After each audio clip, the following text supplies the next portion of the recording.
I was asked the question about what happens when you do things like adjusting the tax code of the state of Georgia. What effect does that have?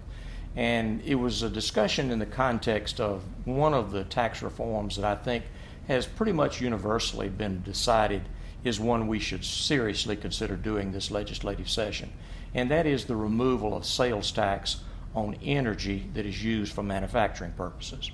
Now, we know that if you look at it in a static fashion, you collect X amount of dollars from that every year, and that is projected in your budget that you're going to receive those millions of dollars from that source when you build your budget. Now, we all know that certain tax cuts actually stimulate additional revenue from things like if you create more manufacturing, for example, you're going to have more people being employed, they're going to pay more income tax, they're going to buy more goods, and so therefore you collect more sales tax. But we're always caught in this framework of static scoring, that is, looking at a budget with fixed numbers, fixed projections as to what a particular part of your revenue stream is going to produce, and you're not looking at the dynamics of changing that.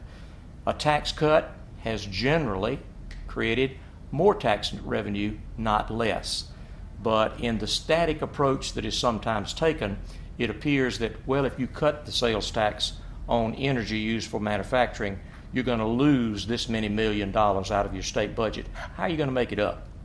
And those are legitimate questions, but we know that in the dynamics of tax reform, that sometimes that difference is made up by creating more jobs, which is obviously the purpose of doing that particular one that we're talking about.